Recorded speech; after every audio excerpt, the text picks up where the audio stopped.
भगवान गणेश मंगलदायक हैं और सभी देवताओं को प्रिय माने जाते हैं। हर गर्भवती स्त्री चाहती है कि उसके गर्भ में पल रहे बच्चे का संपूर्ण पोषण हो और वह स्वस्थ रहे और रिद्धि सिद्धि से परिपूर्ण जीवन जिए। इसीलिए आज हमारे शास्त्रों में उल्लेखित भगवान गणेश का गर्भ रक्षा मंत्र आप सभी को बताने जा रही हूँ। माना जाता है कि इसके नियमित पाठ से सभी देव शक्तियाँ गर्भ के चारों तरफ एक रक्षा का कवच निर्माण करती हैं और संतान को सर्व सुख और मंगल कारण का आशीर्वाद देती हैं। आइए श्रद्धा पूर्वक इस दिव्य मंत्र का 21 बार पाठ करेंगे। प्यारे भक्तों, अगर आप इस गणेश मंत्र का पाठ नहीं कर सकते तो अपने मोबाइल में चलाकर इस वीडियो को छोड़ दीजिए और मंत्र को सिर्फ सुनते रहिए। मंत्र को सिर्फ सुनने मात्र से ही आपको वही फल प्राप्त होगा जो मंत्र का पाठ करने से मिलता है। प्रिय भक्तों, ऐसे ही कल्याणकारी वीडियो देखने के लिए हमारे चैनल को जरूर सब्सक्राइब करें और कमेंट बॉक्स में जय श्री गणेश भगवान जरूर लिखिएगा। वीडियो पसंद आए तो दिल से एक लाइक कीजिएगा। चलिए मंत्र का उच्चारण करते हैं। महाकरुणाय विद्महे वक्रतुंडाय धीमहि तन्नो दन्ति प्रचोदयात्। महाकरुणाय विद्महे वक्रतुंडाय धीमहि तन्नो दन्ति प्रचोदयात्। महाकरुणाय विद्महे वक्रतुंडाय धीमहि तन्नो दन्ति प्रचोदयात्। महाकरुणाय विद्महे वक्रतुंडाय धीमहि तन्नो दन्ति प्रचोदयात्। महाकरुणाय विद्महे वक्रतुंडाय धीमहि तन्नो दन्ति प्रचोदयात्। महाकरुणाय विद्महे वक्रतुंडाय धीमहि तन्नो दन्ति प्रचोदयात्। महाकरुणाय विद्महे वक्रतुंडाय धीमहि तन्नो दन्ति प्रचोदयात्। महाकरुणाय विद्महे वक्रतुंडाय धीमहि तन्नो दन्ति प्रचोदयात्। महाकरुणाय विद्महे वक्रतुंडाय धीमहि तन्नो दन्ति प्रचोदयात्। महाकरुणाय विद्महे वक्रतुंडाय धीमहि तन्नो दन्ति प्रचोदयात्। महाकरुणाय विद्महे वक्रतुंडाय धीमहि तन्नो दन्ति प्रचोदयात्। महाकरुणाय विद्महे वक्रतुंडाय धीमहि तन्नो दन्ति प्रचोदयात्। महाकरुणाय विद्महे वक्रतुंडाय धीमहि तन्नो दन्ति प्रचोदयात्। महाकरुणाय विद्महे वक्रतुंडाय धीमहि तन्नो दन्ति प्रचोदयात्। महाकरुणाय विद्महे वक्रतुंडाय धीमहि तन्नो दन्ति प्रचोदयात्। महाकरुणाय विद्महे वक्रतुंडाय धीमहि तन्नो दन्ति प्रचोदयात्। महाकरुणाय विद्महे वक्रतुंडाय धीमहि तन्नो दन्ति प्रचोदयात्।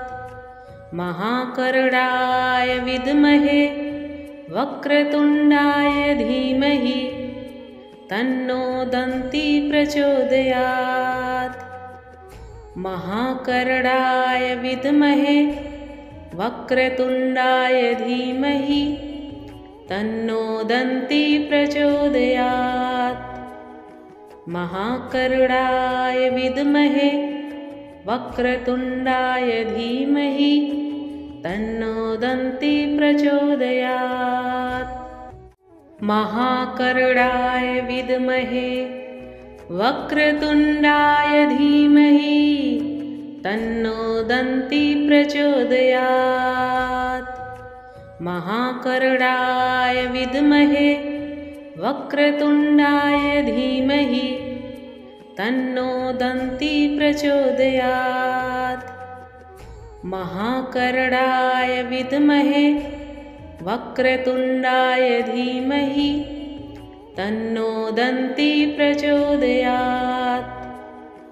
महाकरुणाय विद्महे वक्रतुण्डाय धीमहि तन्नो दन्ती प्रचोदयात्। महाकरुणाय विद्महे वक्रतुण्डाय धीमहि तन्नो दन्ती प्रचोदयात्।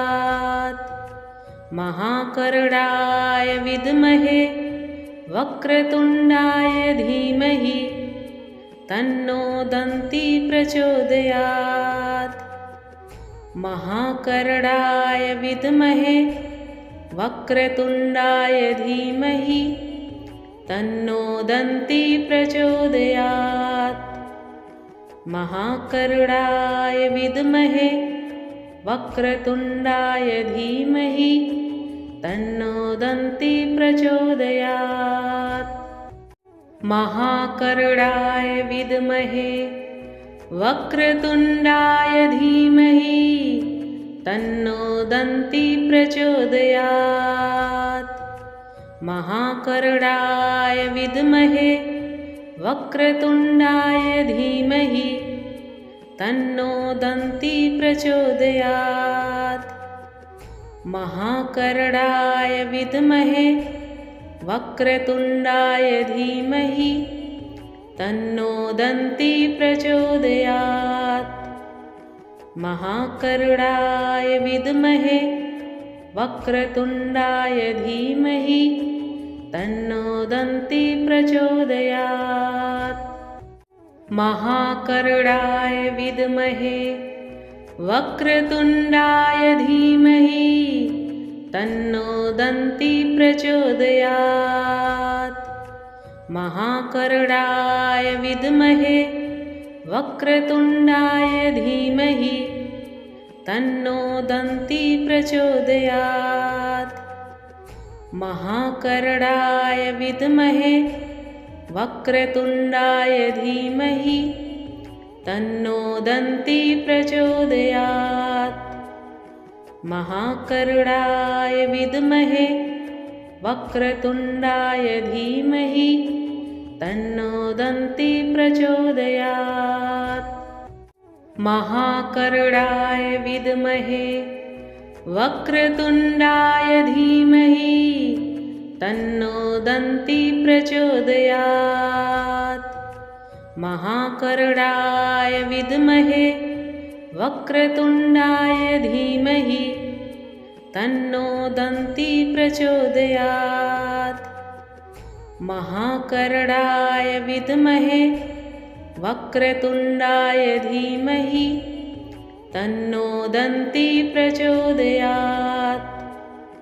महाकरुणाय विद्महे वक्रतुण्डाय धीमहि तन्नो दन्ती प्रचोदयात्। महाकरुणाय विद्महे वक्रतुण्डाय धीमहि तन्नो दन्ती प्रचोदयात्। महाकरुणाय विद्महे वक्रतुण्डाय धीमहि तन्नो दन्ती प्रचोदयात्।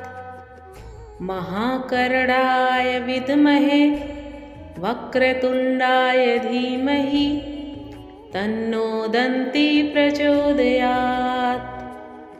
महाकरुणाय विद्महे वक्रतुण्डाय धीमहि तन्नो दन्ती प्रचोदयात्।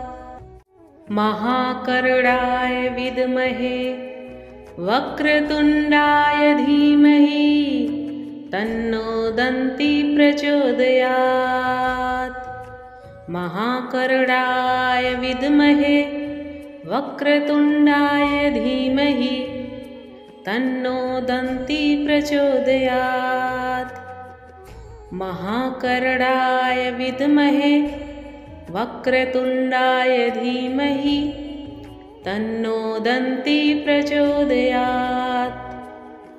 महाकर्णाय विद्महे वक्रतुण्डाय धीमहि तन्नो दन्ती प्रचोदयात्। महाकर्णाय विद्महे वक्रतुण्डाय धीमहि तन्नो दन्ती प्रचोदयात्। महाकर्णाय विद्महे वक्रतुण्डाय धीमहि तन्नो दन्ती प्रचोदयात्। महाकर्णाय विद्महे वक्रतुण्डाय धीमहि तन्नो दन्ती प्रचोदयात्। महाकर्णाय विद्महे वक्रतुण्डाय धीमहि तन्नो दन्ती प्रचोदयात्। महाकर्णाय विद्महे वक्रतुण्डाय धीमहि तन्नो दन्ती प्रचोदयात्। महाकर्णाय विद्महे वक्रतुण्डाय धीमहि तन्नो दन्ती प्रचोदयात्। महाकर्णाय विद्महे वक्रतुण्डाय धीमहि तन्नो दन्ती प्रचोदयात्। महाकर्णाय विद्महे वक्रतुण्डाय धीमहि तन्नो दन्ती प्रचोदयात्। महाकर्णाय विद्महे वक्रतुण्डाय धीमहि तन्नो दन्ती प्रचोदयात्। महाकर्णाय विद्महे वक्रतुण्डाय धीमहि तन्नो दन्ती प्रचोदयात्। महाकर्णाय विद्महे वक्रतुण्डाय धीमहि तन्नो दन्ती प्रचोदयात्। महाकर्णाय विद्महे वक्रतुण्डाय धीमहि तन्नो दन्ती प्रचोदयात्। महाकर्णाय विद्महे वक्रतुण्डाय धीमहि तन्नो दन्ती प्रचोदयात्। महाकर्णाय विद्महे वक्रतुण्डाय धीमहि तन्नो दन्ती प्रचोदयात्।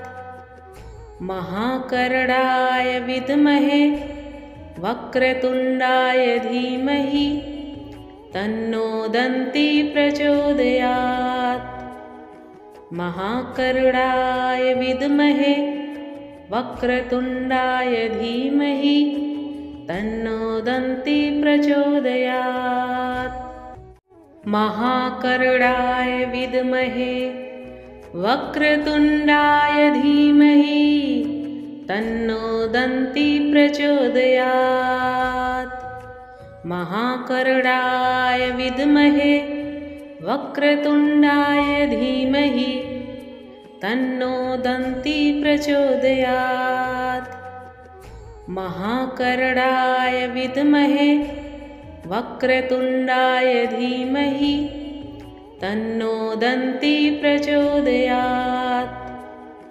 महाकर्णाय विद्महे वक्रतुण्डाय धीमहि तन्नो दन्ती प्रचोदयात्।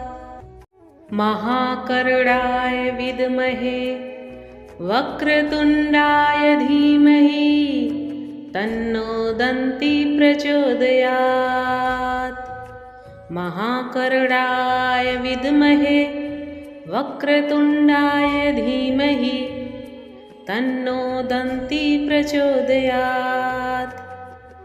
महाकरणाय विद्महे वक्रतुण्डाय धीमहि तन्नो दन्ती प्रचोदयात्। महाकरणाय विद्महे वक्रतुण्डाय धीमहि तन्नो दन्ती प्रचोदयात्। महाकरणाय विद्महे वक्रतुण्डाय धीमहि तन्नो दन्ती प्रचोदयात्। महाकरणाय विद्महे वक्रतुण्डाय धीमहि तन्नो दन्ती प्रचोदयात्। महाकरणाय विद्महे वक्रतुण्डाय धीमहि तन्नो दन्ती प्रचोदयात्। महाकरणाय विद्महे वक्रतुण्डाय धीमहि तन्नो दन्ती प्रचोदयात्। महाकरणाय विद्महे वक्रतुण्डाय धीमहि तन्नो दन्ती प्रचोदयात्। महाकरणाय विद्महे वक्रतुण्डाय धीमहि तन्नो दन्ती प्रचोदयात्। महाकरणाय विद्महे वक्रतुण्डाय धीमहि तन्नो दन्ती प्रचोदयात्। महाकरणाय विद्महे वक्रतुण्डाय धीमहि तन्नो दन्ती प्रचोदयात्। महाकरणाय विद्महे वक्रतुण्डाय धीमहि तन्नो दन्ती प्रचोदयात्। महाकरणाय विद्महे वक्रतुण्डाय धीमहि तन्नो दन्ती प्रचोदयात्। महाकरणाय विद्महे वक्रतुण्डाय धीमहि तन्नो दन्ती प्रचोदयात्। महाकरणाय विद्महे वक्रतुण्डाय धीमहि तन्नो दन्ती प्रचोदयात्। महाकरणाय विद्महे वक्रतुण्डाय धीमहि तन्नो दन्ती प्रचोदयात्। महाकरणाय विद्महे वक्रतुण्डाय धीमहि तन्नो दन्ती प्रचोदयात्। महाकरणाय विद्महे वक्रतुण्डाय धीमहि तन्नो दन्ती प्रचोदयात्। महाकरणाय विद्महे वक्रतुण्डाय धीमहि तन्नो दन्ती प्रचोदयात्। महाकरणाय विद्महे वक्रतुण्डाय धीमहि तन्नो दन्ती प्रचोदयात्। महाकरणाय विद्महे वक्रतुण्डाय धीमहि तन्नो दन्ती प्रचोदयात्। महाकरणाय विद्महे वक्रतुण्डाय धीमहि तन्नो दन्ती प्रचोदयात्। महाकरणाय विद्महे वक्रतुण्डाय धीमहि तन्नो दन्ती प्रचोदयात्। महाकरणाय विद्महे वक्रतुण्डाय धीमहि तन्नो दन्ती प्रचोदयात्। महाकरणाय विद्महे वक्रतुण्डाय धीमहि तन्नो दन्ती प्रचोदयात्। महाकरणाय विद्महे वक्रतुण्डाय धीमहि तन्नो दन्ती प्रचोदयात्। महाकरुणाय विद्महे वक्रतुण्डाय धीमहि तन्नो दन्ती प्रचोदयात्। महाकरुणाय विद्महे वक्रतुण्डाय धीमहि तन्नो दन्ती प्रचोदयात्। महाकरुणाय विद्महे वक्रतुण्डाय धीमहि तन्नो दन्ती प्रचोदयात्। महाकरुणाय विद्महे वक्रतुण्डाय धीमहि तन्नो दन्ती प्रचोदयात्। महाकरुणाय विद्महे वक्रतुण्डाय धीमहि तन्नो दन्ती प्रचोदयात्। महाकरुणाय विद्महे वक्रतुण्डाय धीमहि तन्नो दन्ती प्रचोदयात्। महाकरुणाय विद्महे वक्रतुण्डाय धीमहि तन्नो दन्ती प्रचोदयात्। महाकरुणाय विद्महे वक्रतुण्डाय धीमहि तन्नो दन्ती प्रचोदयात्। महाकरुणाय विद्महे वक्रतुण्डाय धीमहि तन्नो दन्ती प्रचोदयात्। महाकरुणाय विद्महे वक्रतुण्डाय धीमहि तन्नो दन्ती प्रचोदयात्। महाकरुणाय विद्महे वक्रतुण्डाय धीमहि तन्नो दन्ती प्रचोदयात्। महाकरुणाय विद्महे वक्रतुण्डाय धीमहि तन्नो दन्ती प्रचोदयात्। महाकरुणाय विद्महे वक्रतुण्डाय धीमहि तन्नो दन्ती प्रचोदयात्। महाकरुणाय विद्महे वक्रतुण्डाय धीमहि तन्नो दन्ती प्रचोदयात्। महाकरुणाय विद्महे वक्रतुण्डाय धीमहि तन्नो दन्ती प्रचोदयात्। महाकरुणाय विद्महे वक्रतुण्डाय धीमहि तन्नो दन्ती प्रचोदयात्। महाकरुणाय विद्महे वक्रतुण्डाय धीमहि तन्नो दन्ती प्रचोदयात्। महाकरुणाय विद्महे वक्रतुण्डाय धीमहि तन्नो दन्ती प्रचोदयात्। महाकरुणाय विद्महे वक्रतुण्डाय धीमहि तन्नो दन्ती प्रचोदयात्। महाकरुणाय विद्महे वक्रतुण्डाय धीमहि तन्नो दन्ती प्रचोदयात्। महाकरुणाय विद्महे वक्रतुण्डाय धीमहि तन्नो दन्ती प्रचोदयात्। महाकरुणाय विद्महे वक्रतुण्डाय धीमहि तन्नो दन्ती प्रचोदयात्। महाकरुणाय विद्महे वक्रतुण्डाय धीमहि तन्नो दन्ती प्रचोदयात्। महाकरुणाय विद्महे वक्रतुण्डाय धीमहि तन्नो दन्ती प्रचोदयात्।